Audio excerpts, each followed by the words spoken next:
Okay. Or relative truth.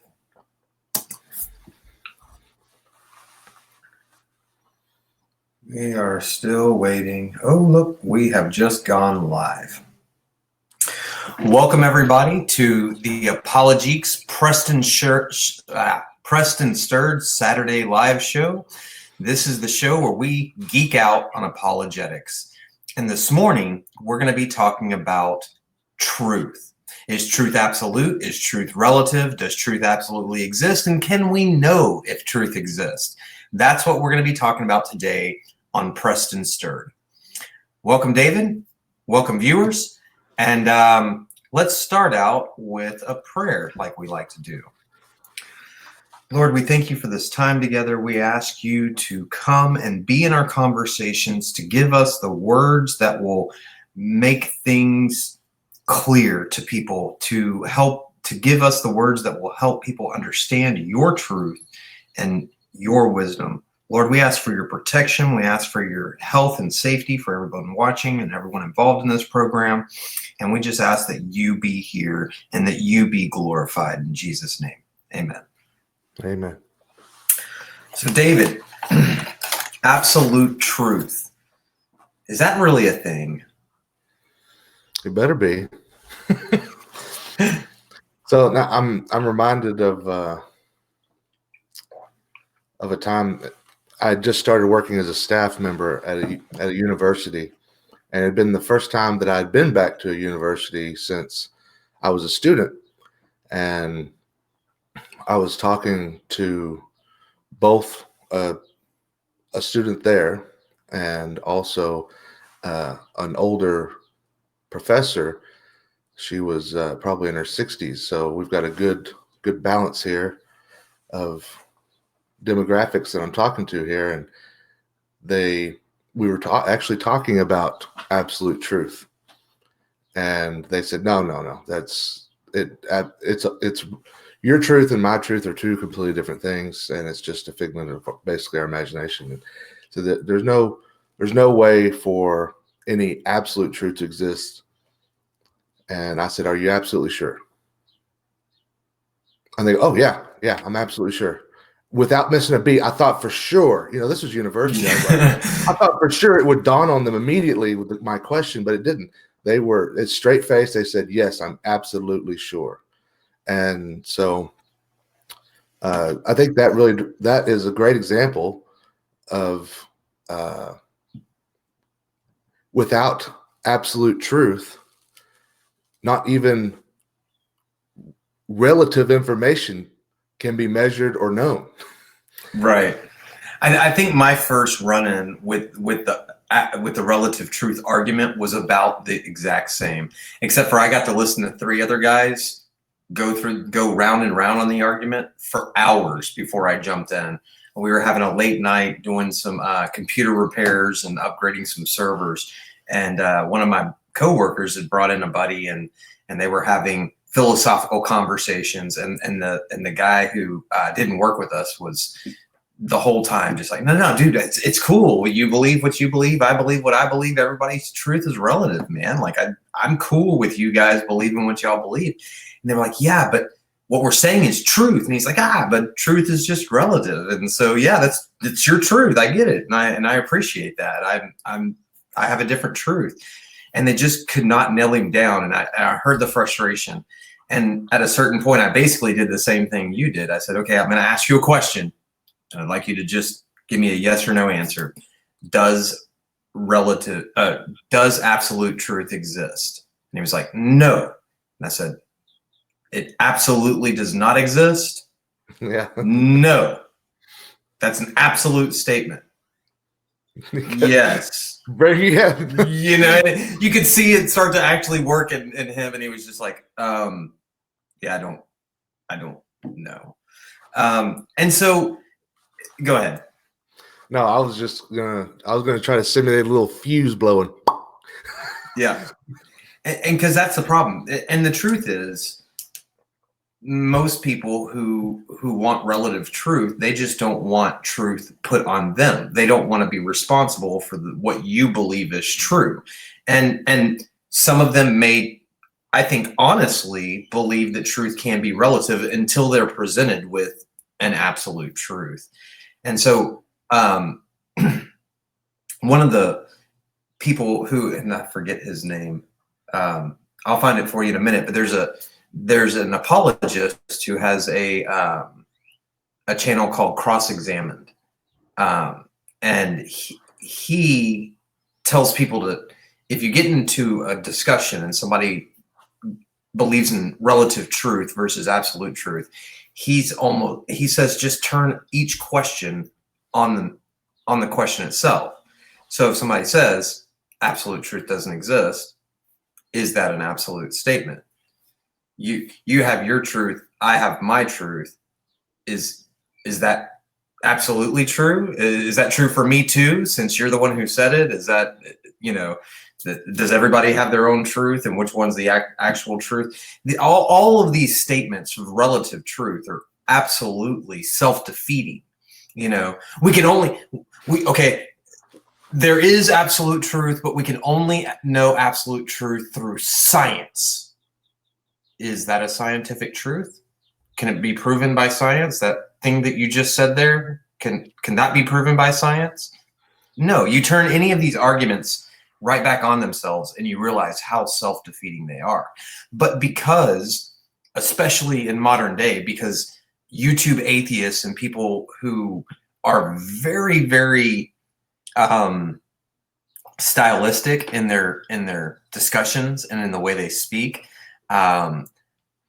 they're convincing because of their arrogance. I didn't want to say that in a harsh way, but it really is. It's arrogance. It's like, I know what I know. I'm smart, and so what I say is absolute, but everything's relative. It's absolutely true. Yeah, that's actually probably more frustrating than the folks that just demand one absolute truth, that everything's relative. And that was they actually said that. I was thinking more when you were talking about your situation and you were giving some back and forth. I was like, well, how did the rest of my story go? Both of them said with a straight face that, well, except for that one. And I was like, you got to be kidding me. You can't have your cake and eat it too here. Everything can't be relative except things that violate your ideas here. So in the statement about can it be scientifically proven, so science can only work through the scientific method. There's some variations on it, but they all essentially need evidence that's testable and a theory that evidence supports, and it needs to be falsifiable. And there's some, in modern times, that's been a big problem since the falsifiable.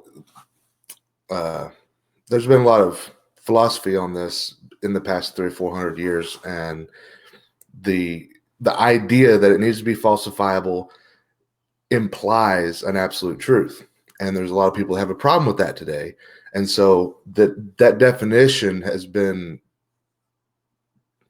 attacked a good bit. So you could actually run across some people today that actually believe that science doesn't need evidence. There's actually a good many of them. The Big Bang, for example, people that hold to that theory. So that's untestable. And anyway, don't want to get into the weeds on that one. But the point is that you start getting into what is technically what they would call religious statements. And that's what these things are, is they make statements of absolute statements that nothing you say can be used as evidence. For example, everything's relative except for what I just said. Yeah. And that's the kind of stuff that you've got to get past in a discussion. Otherwise, it can't move forward. Well, I think we live in a time that is really interesting. We have thousands of years of writings of men tackling these hard subjects, these hard thought subjects like absolute truth versus relative truth. We have the benefit of being able to read great men's thoughts on these ideas. And I think what happens often, because we have that history and all of that wealth of knowledge, we boil it down to these little one-liners, right? And so your truth is good for you, my truth's good for me, man. And we kind of hang on to these one-liners and forget all of the reason and logic and thought that went behind that, whether it's flawed or not. Even people who disagree with relative truth and agree with absolute truth, they have their little one-liners that they use in conversation as a tool, but the tool is helpful if we carry all the weight of the deep thought and logic behind how you got to that one-liner. But if none of that's behind it, then that tool becomes absolutely useless, and it becomes more like a toy in your hand in a serious conversation, and you're going, oh, let me hit you with my one-liner, and people are like, dude, you didn't think that out, did you? You just heard a one-liner and you're sticking with that. And often that's where people go with it. I was going to give you a break because I was going to move on to something else, but go ahead. I agree. And what happens is if you don't define or go into a deeper conversation on this, it ends up with the discussion quickly deteriorates at that point when people don't know what shoulders they're standing on when they make statements. So that's one of the reasons we're talking about this today is for that very reason. But we may not go into a lot of individual details, but as far as people, although we will cover some, there's plenty of examples just straight from the Bible. But for our pressed folks, for the pressed and stirred audience, for the pressed ones that we're pressed to talk to, the non-Christians, they need to understand why the Bible is when it speaks on this topic, not only does it make sense, but it is the truth in this situation as well. And that's where using other people's arguments and talking about history and explaining the one-liners a little bit, or giving some suggestions on where to find some. Before we get done with this, I've got one book to suggest that it's short and sweet, but will give you references to all the other stuff that we may even mention in passing and not realize that it needs to be referenced. Yeah, I've got some books before we end the show too. By the way, Frank Turek is the guy who runs the Cross-Examined website. Great apologist. I very much suggest anybody go check him out. My son and I were listening to one of his talks that he gave at a university a couple days ago, and my son was like, Dad, he just covered like every argument I have with my classmates in the first 10 minutes of that talk. Like that, you've got to send me that video because it's so jam-packed full of information. And he's right. Frank just kind of moves in that way. We're not going to take the Frank route. We're going to break it down a little bit more. And one of the things I wanted to break down was this idea that science is truth and it's the only truth. And because I hear that a lot, often when we go into apologetics or we are working in evangelism, we will be working with people who will want to say, science is the truth. It's the only thing I believe in. I don't believe in anything other than science. If you can't prove it, then it's not true in my mind. Ding, ding, ding. We got our one-liner. There we go. So if we had our one-liner that says science is truth, nothing else can be proven. First, we turn that back on itself. Is that statement true? And can it be proven by science? No. The statement that science is true and only what can be proven is true and that it's the only thing that can be known is a philosophical statement. And I think the reason that it's so difficult for people to make the move mentally between science and philosophy and all these other statements is the fact that although we live in different realms at the same time, people don't actually ever recognize that. We live in a physical realm. Science has to do with our senses. We have 5 physical senses. We experience things. We create tests. We experience, and we repeat that experience. And when we continue to experience the same thing upon repetition, that is the scientific method in the physical realm. That is what gives us truth. That's the scientific method, right? You experiment, observe, repeat. On a theory that you have or hypothesis that you have already. Right. And so it's that makes a lot of sense. I agree with people who believe in science. I believe in science. I like science. Science is good. But the statement that science is the only thing that's true is not a scientific statement. It's a philosophical statement. And you see, we also live in a logical or intellectual realm. And there are laws of logic just like there are laws of nature. By the way, and we'll get into this later, we live in a spiritual realm as well. We actually live in 3 realms. There's 3 parts. There's 3 parts to God. Wow, it all starts to tie together. And there's spiritual laws, just like there are intellectual laws, just like there are physical, natural laws.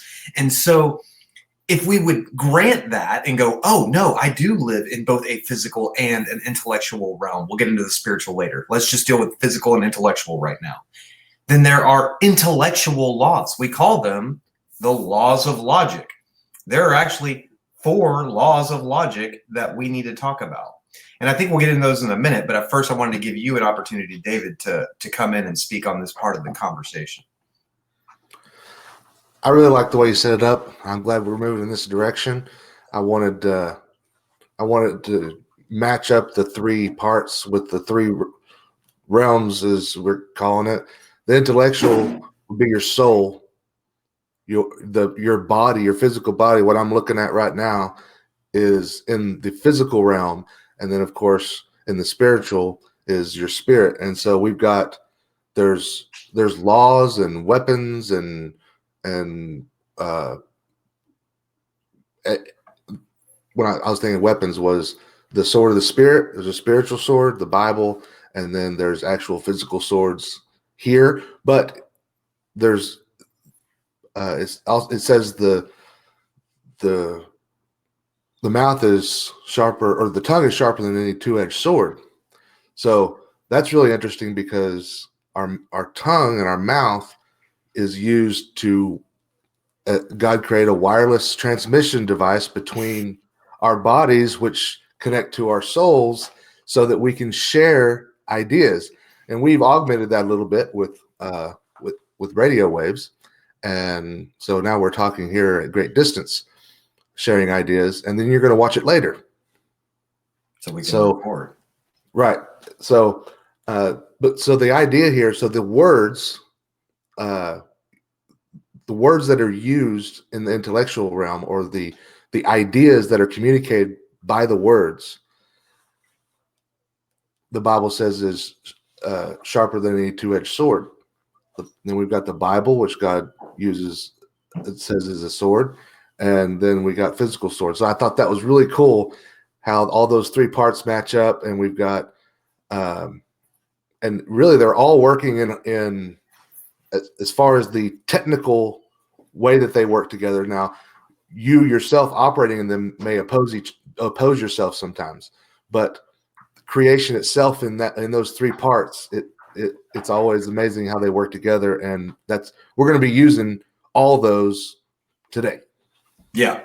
And a on this show, we will talk about those three realms, those three worlds. I'm not tied to the word realm at all, but we live in three realities: a spiritual, an intellectual, and a physical. And like you said, tied to our spirit, our soul, our body, tied to God's spirit, soul, body. Like there's three parts.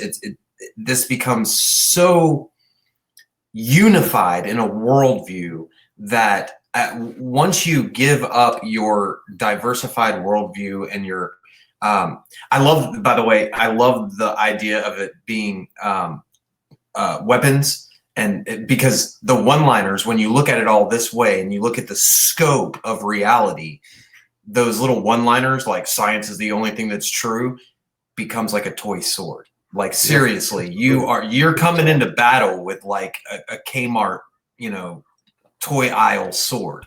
That's really what those kinds of self-defeating statements are. So yeah, we have three worlds, three realms that we live in, and today we're talking about the intellectual. That's where, and we do have physical truths. Now we have physical laws. The law of gravity, I dare you to go break it. Like, go break it, right? Like, go jump off of a building. No, I'm not. Please don't go jump off of a building. But you know that you can't break that law. It's a physical law. In the same way, we have intellectual or logical laws of logic. The first one being the law of identity. Okay, wait, hold on one second.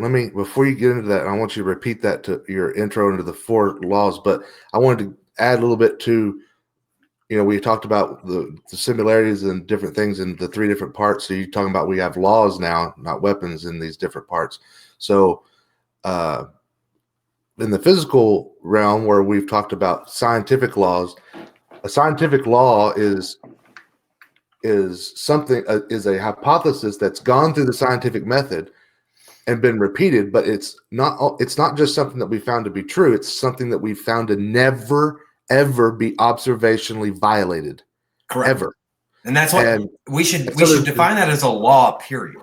Because there's spiritual laws, intellectual laws, or logical laws, and physical laws. So go ahead. But we should define that law, period, is something that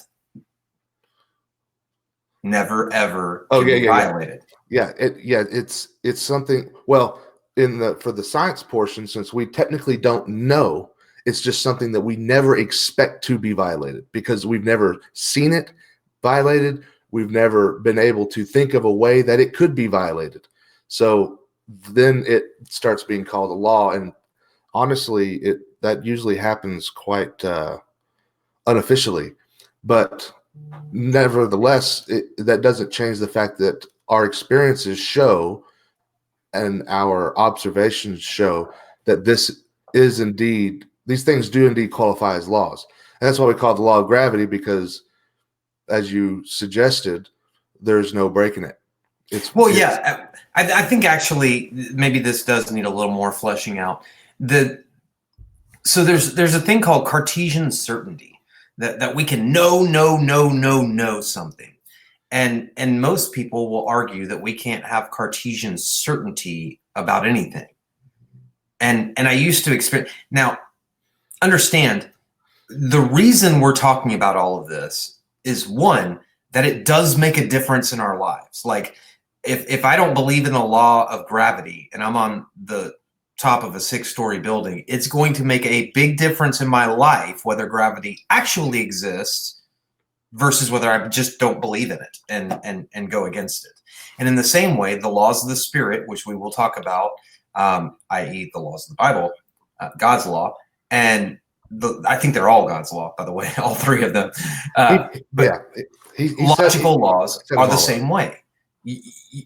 Whether you believe that the law exists or not, we have never experienced the law being violated and being valid.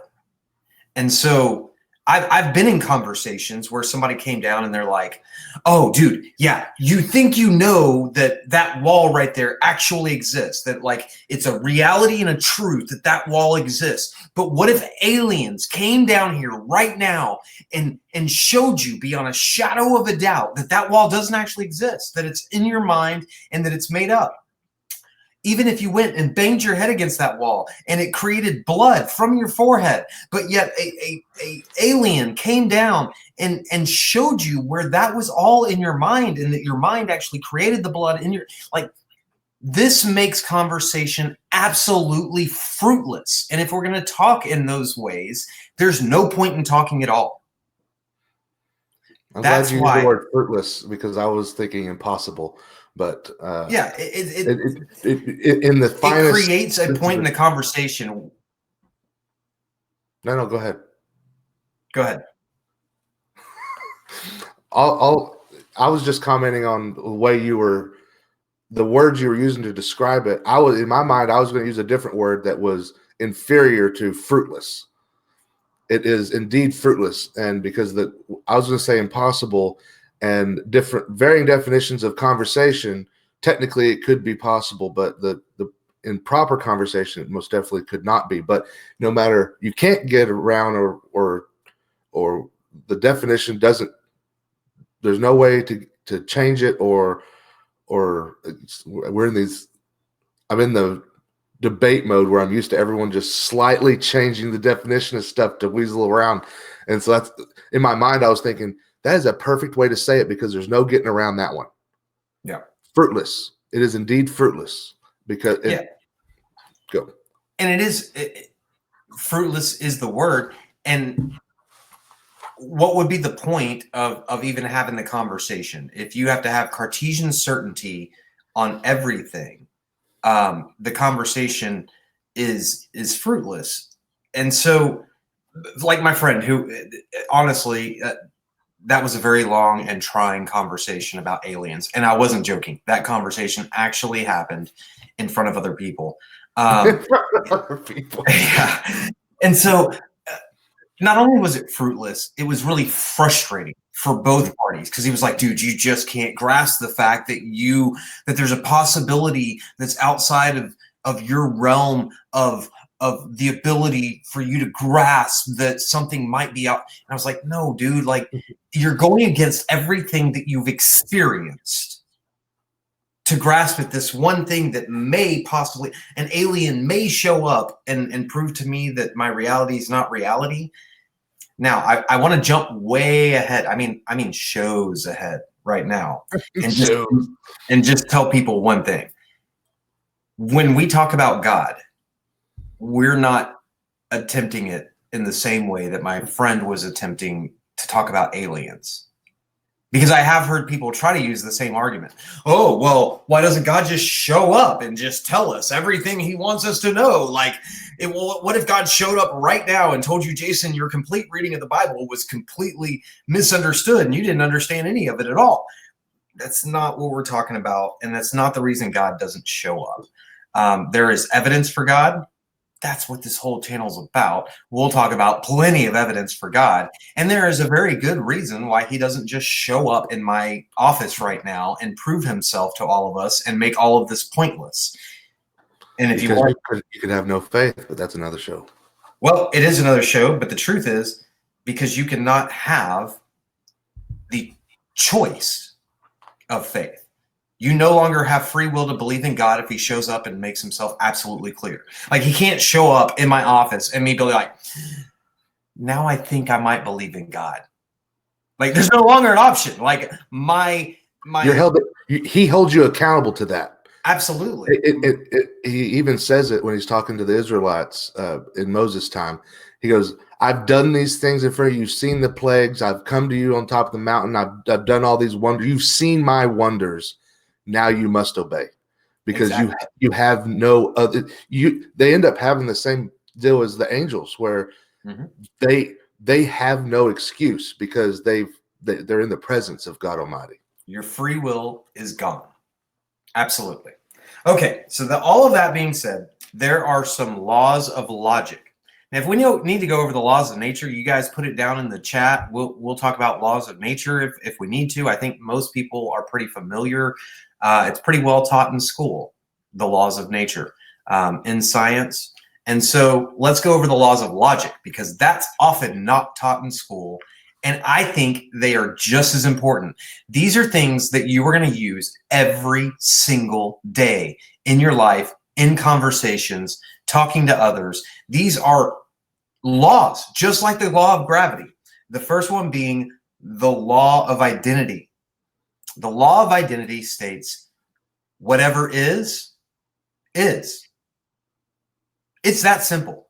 A equals A. Whatever is. It's not itself and something else, or it's not itself and not. It's not itself and then also at the same time not itself.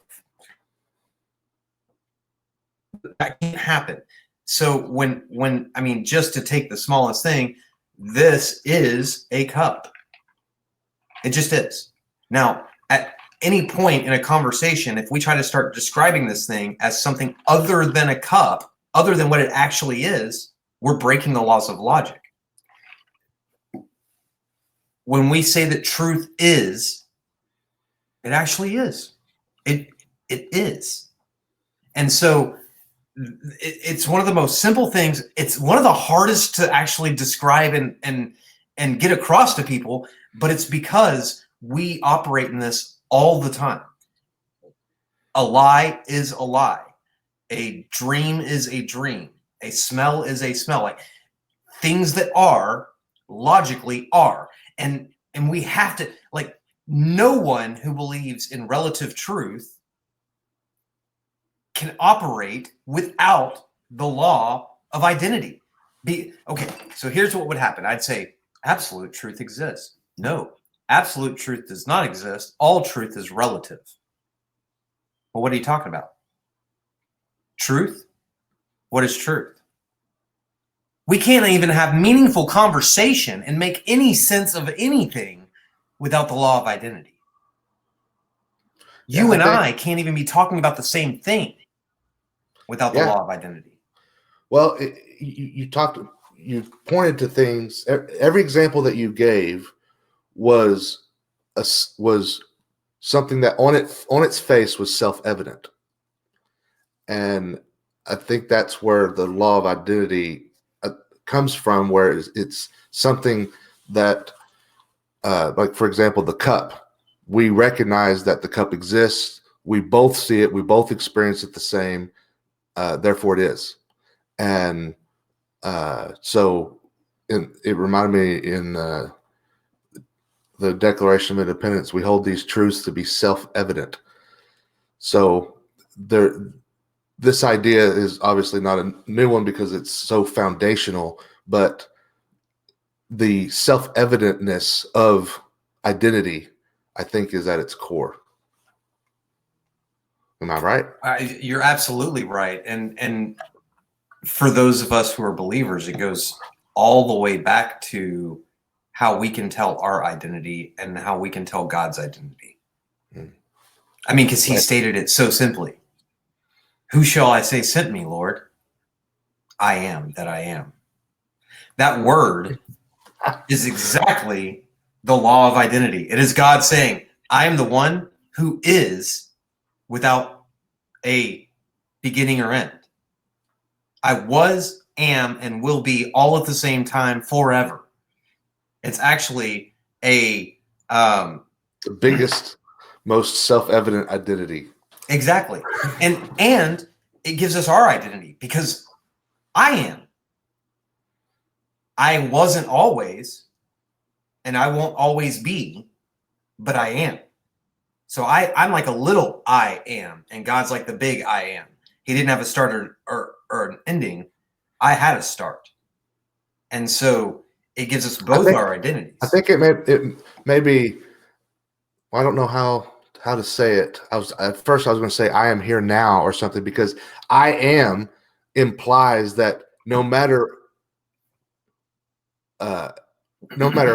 where you look at it from, the past, the future, up, down, underground, in space, that still works no matter what situation or what context it is. But that's not true for us.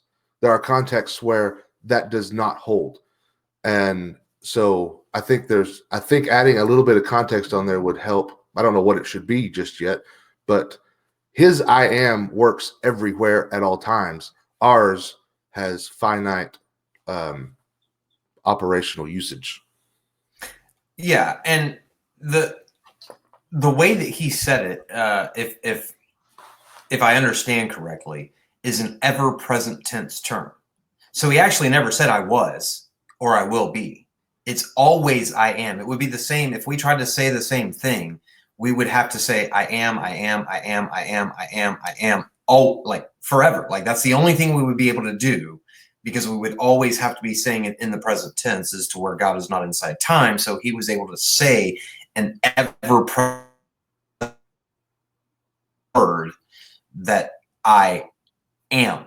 I exist at all times, in all ways, and we can't say the same of ourselves. So this is pretty Interesting. That identity, that ultimate identity. You know what? I bet you, as we walk through these laws, we're going to find the root always being in God's logic and God's whatever it is. This could be rooted in God. I would Absolutely, imagine. because and for those of you who love science, understand what we're doing is we're widening your knowledge of God's law, because nature, science, is God's law as well. He made that too. So he made these logical laws, and you're absolutely right. We will be able to find God in all of the logical laws in the same way that we'll be able to find God in all of the natural laws. The heavens and earth declare the glory of God. Nature declares the glory of God. He put himself in it. Like every part of it declares his glory. And in the same way, every part of a healthy thought life and healthy logic declares the glory of God. Yeah, indeed. That's pretty cool. So do we want to move on to the second law of logic? I'm excited now. What is it? It is the law of non-contradiction.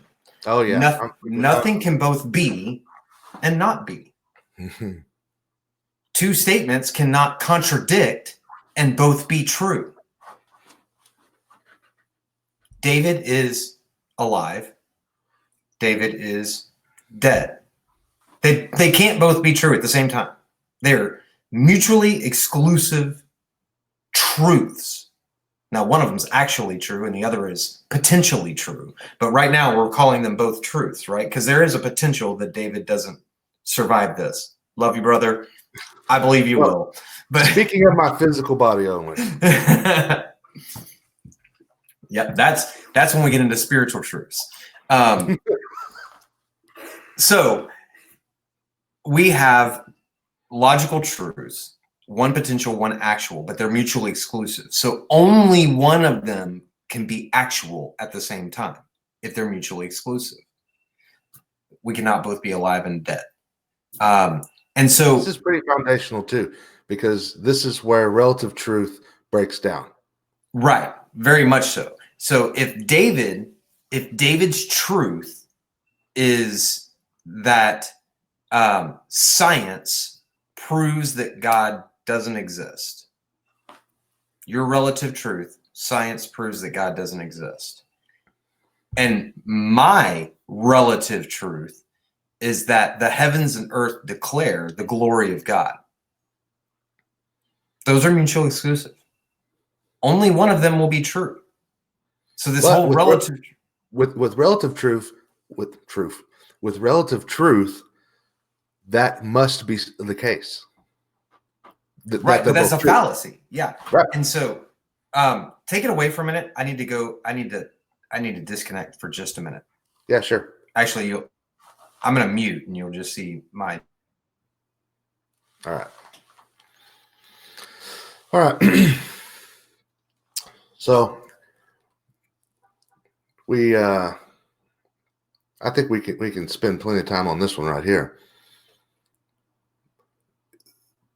Being with relative truth, this sounds like a simple thing. This sounds like, okay, these are all common sense. When the next ones you're going to hear, you're going to think are common sense. But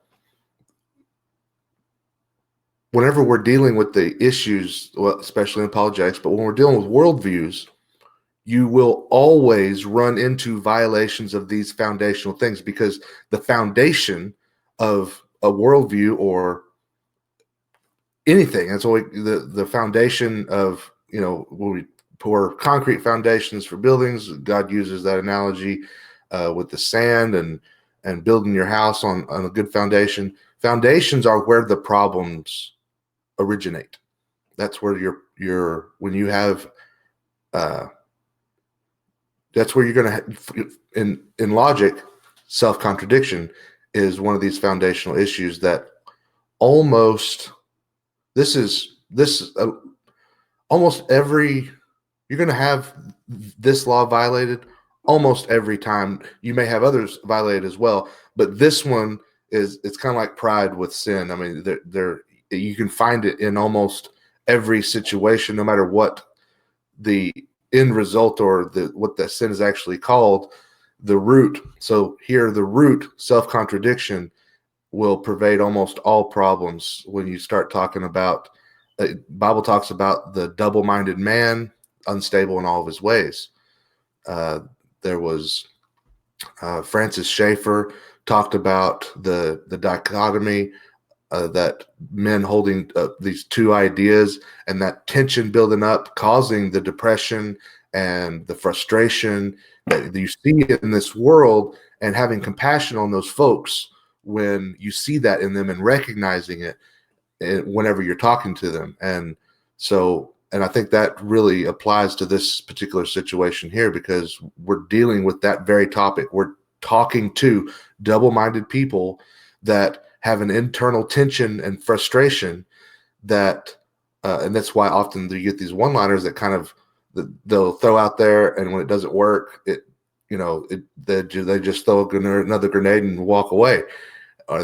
That frustration is the root of it, is this double-mindedness, holding two self-contradictory ideas, and which is a violation of this law. So that's how important this is. Yeah, and I like the idea that you brought up of compassion, because let's remember that these truths that we're talking about are just as powerful as natural physical truths. They have effects that are just as devastating as trying to break the law of gravity. Good point. The person you're speaking with, when you participate in apologetics, you need to have compassion on them, because when you come up against a law of truth that you're violating, it is going to be painful. It is. And so first off, let's talk a little bit about apologetics and working in evangelism. When you're in a conversation with somebody about this type of stuff, there are two potential reasons to be in that conversation. The first reason is to help somebody understand and know God, or come to meet God. That reason is to bring them into the kingdom of God, to teach them truths that are foundational for their eternity. So using these types of tools that we're giving you as a baseball bat, which I am number one, that is what I used to do when I first got saved all the time. I just beat the heck out of people with these types of truths, with no compassion or empathy for their moral and intellectual state. I mean, you got to think, somebody who is staking their life on a contradiction or on relativism, when that house of cards comes crumbling down, that's a painful thing.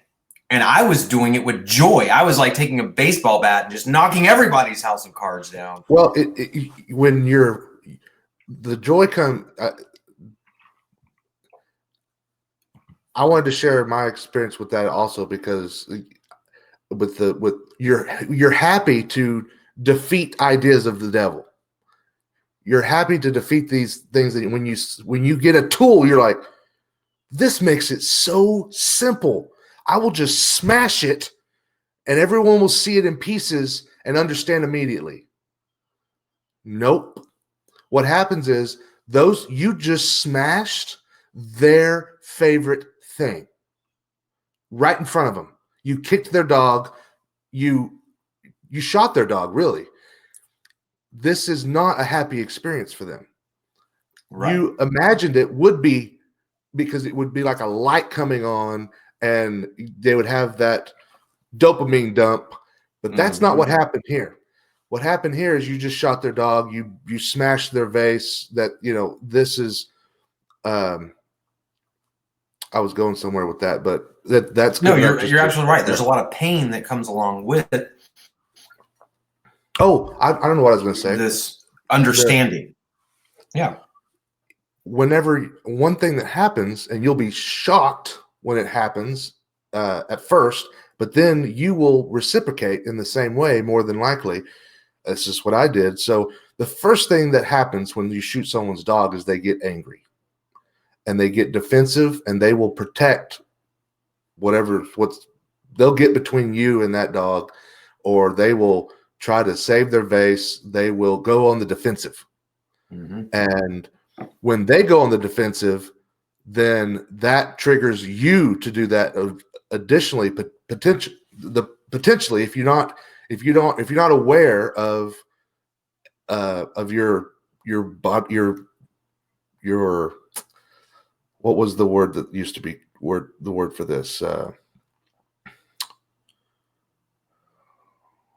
John Locke. John Locke had a word where it talked. I forget now, but basically, it's more instinctual rather than thoughtful. Yeah, and reactionary, so for sure. Yeah. Reactionary is the word, is the proper descriptive term that we would have today. But so it's unthoughtful, and especially as a new Christian, you could easily, as old Christian, if you're not prepared for yourself, because you're anyway. The point is that you don't want to put yourself in that situation. You don't want to shoot someone else's dog. You want to show them that that's not really their dog at all, and instead of killing it right off the bat. So yeah. So the idea, and I think it was Greg Kokel in his books Tactics that said, but I've heard it from a couple of different places, but I think it was Greg Kokel that said, if anyone in a conversation like this gets angry, you have lost. If the other person gets angry, you have lost the ability to actually speak into their lives and have them change their mind in any fruitful way. Because now they're reactionary, because now they're frustrated. Their ability to learn or listen or communicate in a deep and mind-changing way is completely gone if they get angry. If you get angry at what they're saying, you come off as brash and combative, and you've lost. And so if anyone gets angry in an apologetics conversation, the apologist has lost the conversation. That brings me to the second type of conversation we might have. Now, I might be having a conversation one-on-one with somebody, and I want to be as empathetic and as loving and compassionate as possible with this person, which, if you remember, going back to our first episode, we said, if you don't have the time to be empathetic and compassionate, do not participate in apologetics. Like, that's the whole point. If you don't have the time to love somebody through these arguments, then you shouldn't be doing it at all. And God didn't call you to do that. God didn't call you to just go in and shoot people's dogs and knock down their Lego houses. Well, we also discussed alternatives for that. Right. So the second type of conversation that you might find yourself in is when you're speaking to someone with an audience. Now, this could be a formal debate. I'm so glad you went here. Yeah, it could be a formal debate, or it could just be you hanging out with 7 people on your back porch and one person is being combative. Now, at that point, it may behoove you to still love that person and just be very slow, and maybe the 7 of you can get together again and move more. But you may end up needing to be, in this case, more aggressive against the idea, never against the person. We do not this, argue this against. is this is still defensive. You are look as far as attacking and everything. I wanted to bring up that it's still love. It's just a matter of you've got I'm trying to make another analogy where you've got a quote unquote bad guy and you've got him hurting someone else. You don't want the bad guy to lose all ability to change or repent or but sometimes they put themselves in a position to where you don't have a choice if you love this other person Right. who didn't make that kind of choice. Right. And so that is the situation that you're in the intellectual realm. And you've got someone saying things with their sharper than two-edged sword tongue that's slicing all these other people up. Yeah. Well, the interesting thing is that conversation I told you about with the aliens, that I think it ended up being 3 or 4 hours long. Like, it was a really long argument. And it was early in my Christian walk. But man, the argument I think lasted 3 or 4 hours. But there was an audience. And the interesting thing was, you never know who's listening to you and what God is doing with your words. You don't know whose heart they're affecting. In that conversation, I actually began to be very aggressive with my opponent because there was an audience and he was getting insane. He was going to an alien showing up and proving to me that the wall doesn't exist type stuff. I mean, so I became very aggressive in my intellectual attack to be defensive for the people who were listening, for the audience. The interesting thing was the audience didn't move at all. About 4 months later, my opponent came back and ended up getting saved. Had no idea. Shocked me completely because I thought he was just, completely gone.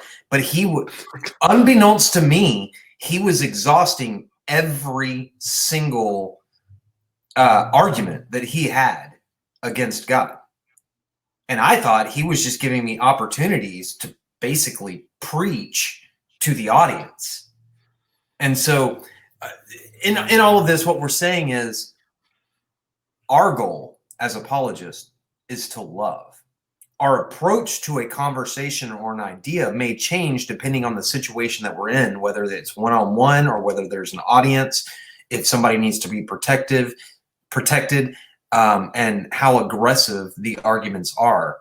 But in the end, our goal is always to love and to want to bring truth to everyone. And that being said, because we still got one more logical law that we haven't covered, but I do want to say, I have found that often, now there are times where you're going to be in a debate. Formal debates are about the only time that I debate now.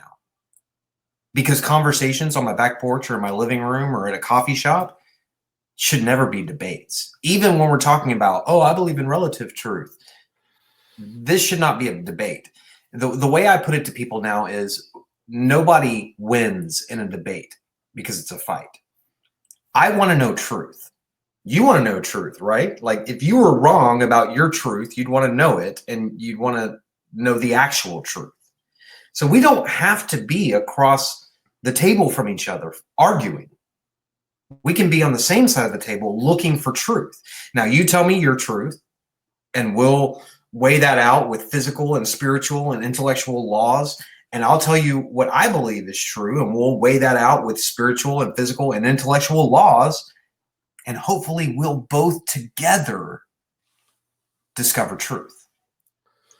Well, that's exactly correct. But when I first heard that, it sounded very insincere, or it sounded like, how can you be sincere in doing that? And so to give an example, you and I have been doing that with each other for a long time. and we still differ on many things, but when the way you be sincere about this is you be sincere about this. Well, and you agree that there is absolute truth. Like that's, once you get to that point, we can be sincere. Like, David, if you believe in absolute truth and I believe in absolute truth, then that absolute truth exists outside of our opinions or our understanding of it. And so together as a team, we can strive to understand absolute truth together as a team. Now, if I already know the absolute truth on certain things, I'm not, by no means am I saying I have all knowledge of absolute truth, but I do believe that there's an absolute truth that God exists. And I am so convinced of it because I've sat on hundreds of teams with me and other people seeking truth from different ways, seeking whether a God exists or not. And if it's true, we always come to that point. And so laying down my quote unquote knowledge that God exists and walking with somebody intellectually through the options of God's existence or not, and the logical truths of all of that, we've always come back to the absolute truth. So I'm not scared to lay down my God does exist. I'm not going to even have any conversation that won't grant the premise that God exists. No, let's put that premise on the chopping block too. I'll put all premise, because I'm not the holder of truth. I'm not the one who says one thing is true or another.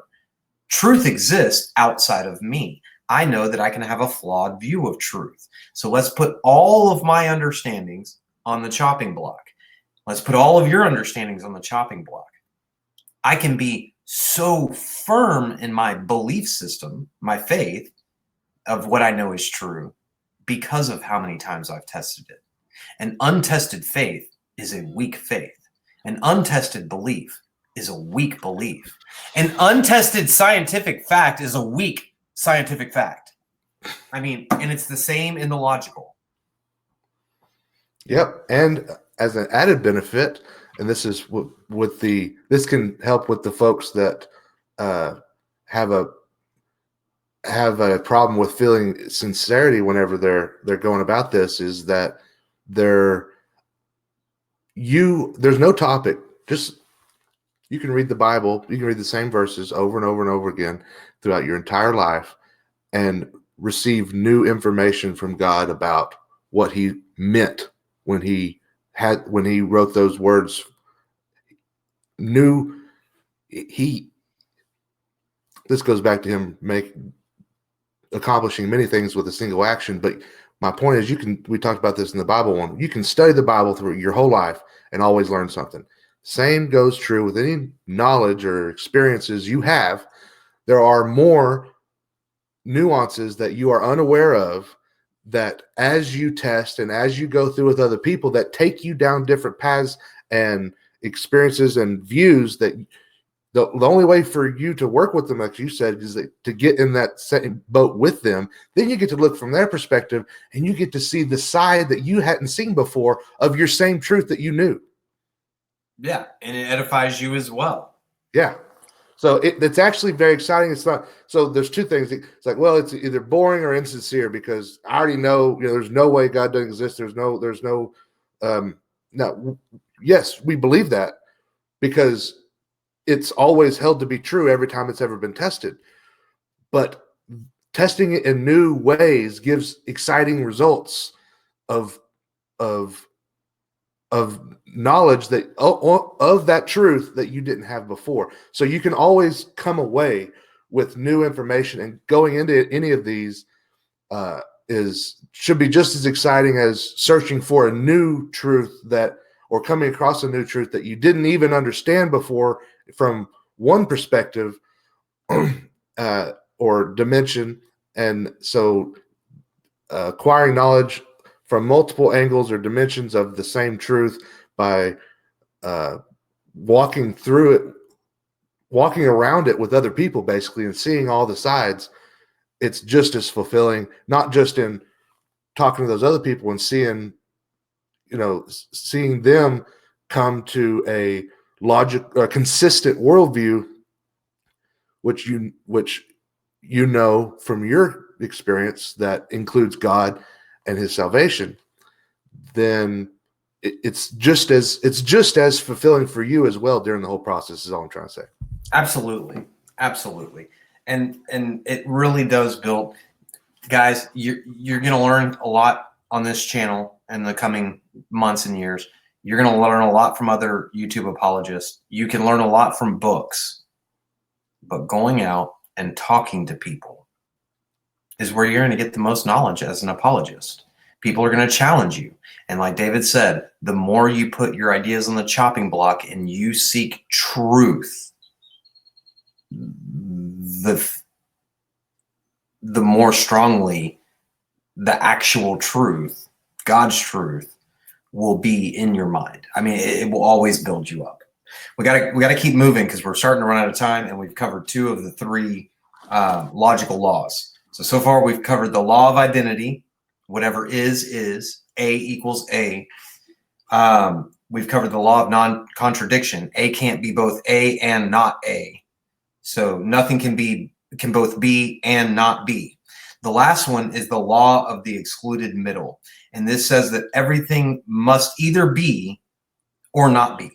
There's not some third state that messes things up. Either A is or A is not, but it can't be something in the middle that we've never experienced or defined.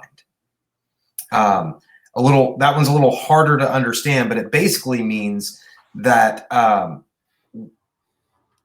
things are they not, are not. Truth is binary, dude. It's that simple. Truth is either on or off. It is or it is not. It's almost like whoever noted these laws were anti-relative truth for some reason, because every single one of these like just smashes it right in the face. Yeah, but see, people didn't just make this stuff up. I know these are things and I'm not telling you, I'm telling everybody. Yeah. These are things we observed logically over thousands of years. Never has A not been A, the law of identity. Never has A been both A and not A at the same time. And never has A not been A or been A, but this globulous thing in the middle that's not defined as either is or is not. And I know that seems like kind of high language, but never ever has Jason not been Jason. I am.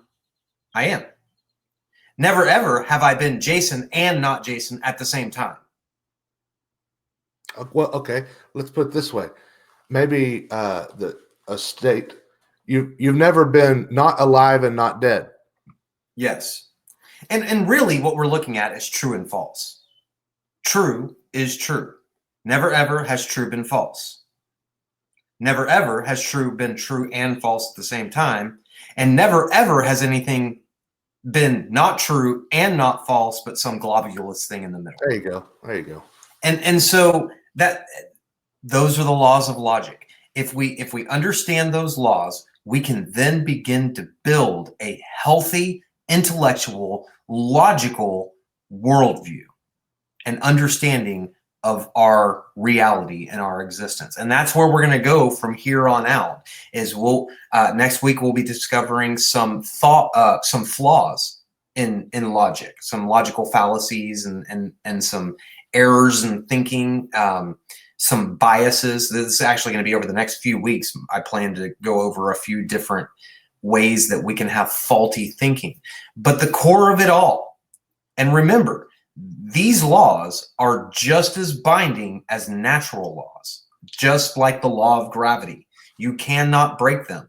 If you're breaking them, you're the one that's wrong. Truth does not change. A will not change to something else because you understand it incorrectly. But you also suffer. Yes. And man, I'm sure we could go on for a long time about that. But when you have intellectual fallacies, when you believe in relative truth, there's suffering that goes along with that because you're acting outside of natural law, in the same way, or outside of logical law, intellectual law, in the same way that you experience pain and suffering when you act outside of logical law, break the law of gravity or other natural laws. Yeah, And also, just a quick jump ahead, it's the same kind of pain you experience when you break spiritual laws. mm-hmm. You break the law, you experience pain. And these are three logical laws. It'd be interesting to, in the future, talk about the relationship. I was just thinking about what you said, and it seems to me that it's very difficult, or you would almost never find law breaking in one realm only, isolated to one realm. Breaking in one realm leads to breaking in all realms.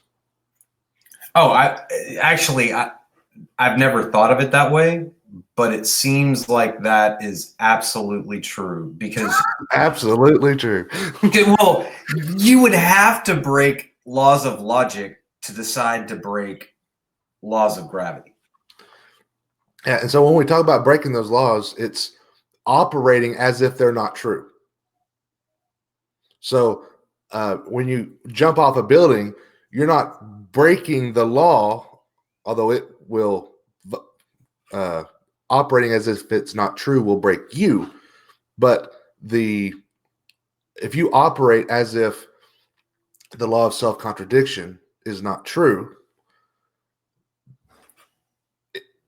that's the definition of violating it. So it's right.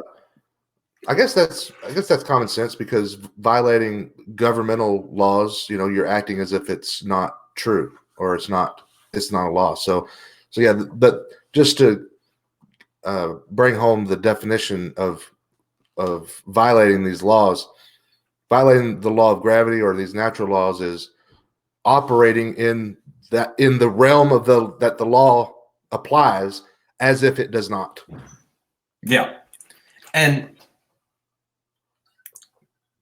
I know that a lot of this, especially an hour and 26 minutes into this conversation, seems like, yes, we got it. We've driven the point home. That's why we geek out here on the Apologeeks. And because once you get this firmly rooted within your thinking habits, you're going to be able to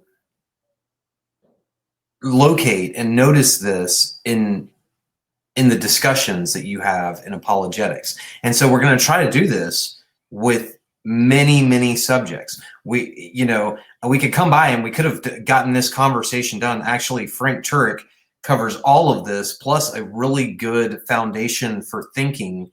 And I'm not going to go over that now, but he covers the laws of logic and foundations of thinking, and does absolute truth exist, and turning that up on itself, each of those observations, like there is no absolute truth. Is that an absolute statement? Science is the only absolute truth. Is that a scientific statement? He covers all of that in 10 minutes, and we could have done that in 10 minutes. Mm-hmm. The reason we go for an hour and a half is so that you can hear this and you can get it deep in your understanding, so that when you see it in a conversation, you'll be able to effectively approach that issue. Now, just always throwing it back on itself is not going to work. So that's why we're going to geek out and give you a lot of different options of how to approach or attack or defend against these types of statements. So 3 laws of logic. David, do you remember them? Law of identity, A is always A. Law of self-contradiction, A cannot both be A and not A. Law of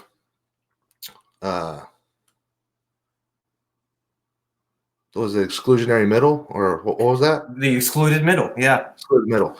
Yeah. So there's true and false. There's nothing in between. Yeah. Binary. Truth is binary. All right, man. Well, what else do you think we need to cover before we jump off of today's program? I think we need to mention our resources real quick. Okay. So one of my resources, well, actually, I'm just going to list. Actually, no, I come up with two. I had one originally. It was Jason Lyle's book, The Ultimate Proof of Creation. It's actually it's not an old book. It's fairly new, but it is also concise, and he does a great job. You can also see him talk about it in YouTube. If you search that on YouTube, you can see him give an hour or so talk about it. But you really should get the book.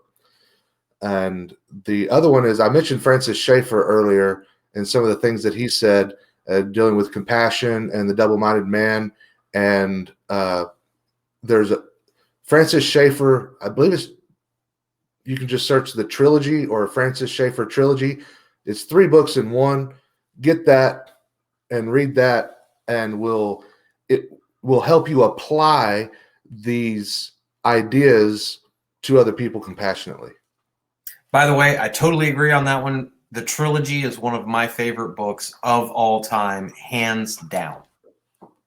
So my sources, I'm just going to bring a couple different things up because I don't really do sources in that way. Like, I didn't go to one thing. I tend to be reading many books at once. I read a lot of books about the same subjects. I watch YouTube videos.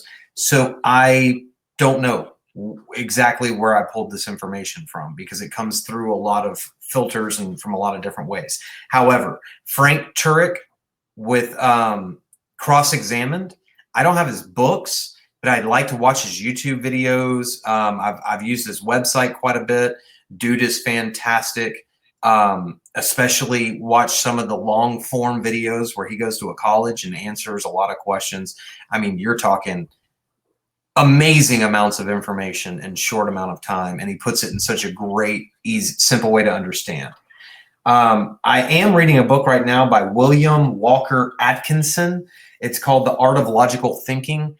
Not my favorite book, but it's one of the most concise logical thinking books that I've seen. So, he does use a lot of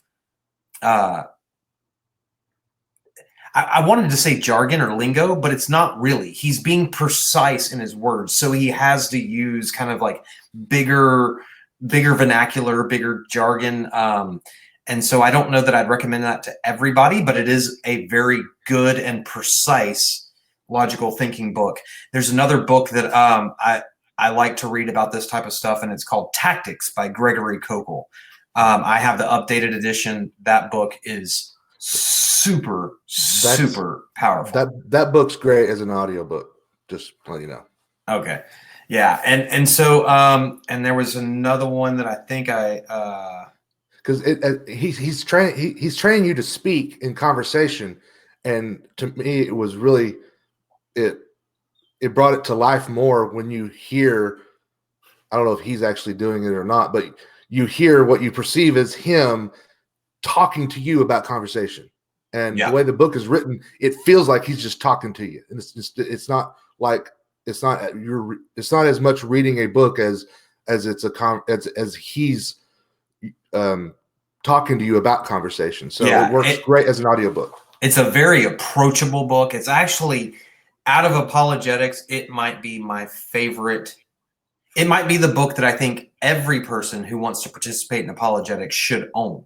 Now, some people will get higher level books and will get into like William Lane Craig and people like that later on that are more on the high level thinking. But Greg Kokel is approachable by anybody. If you don't even feel like you're called to like go do debates or be apologetics, but you want to just be able to speak into anyone's life in your circle of friends, you need Greg Kokel's book. Like that's a really great book. One thing that I don't remember seeing anywhere else, but in that book was, and it's toward the end, but it's specifically how to deal with malicious actors in the conversation. So so a lot of times they're quite abusive, and as far not just, of course, they're violating these basic laws of conversation, whether it's listening or ad hominem attack or whatnot, but dealing with them in a compassionate way while also not getting stomped on, not stomping on, like losing the conversation, but actually, emotionally and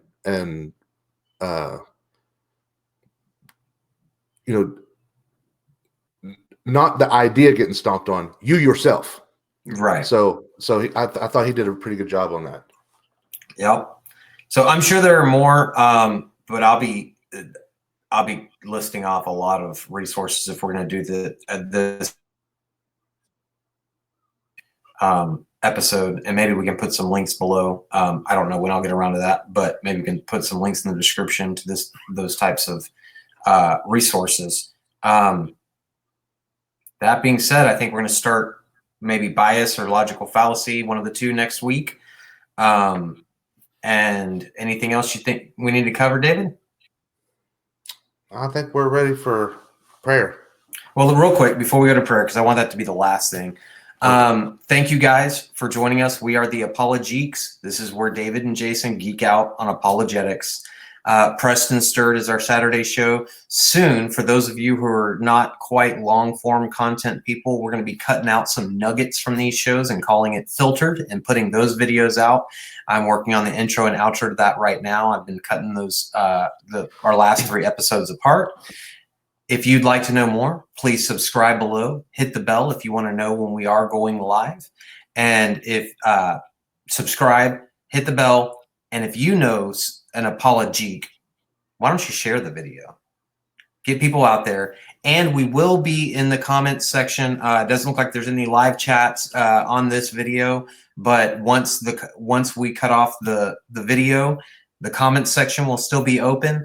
Please post any questions, any future topics that you'd like us to cover, or tell us about your run-ins with relative truth people. So that being said, I'm Jason. That's David. Thank you for watching the Apologeeks. David, you want to pray us out? Absolutely. Dear Heavenly Father, thank you for this day. Thank you for this opportunity. Thank you for giving us words, and please use them as for each individual. Please let the words that we spoke that weren't yours to have no effect, and help us to keep doing this every week. Please protect us. Thank you for helping us continue this.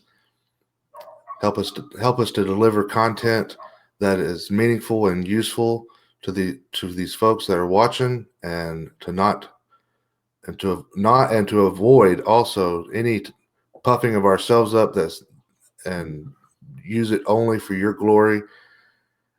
And we ask all these things in Jesus Christ's holy name. Amen. Amen. We'll see y'all next Saturday at 8:30.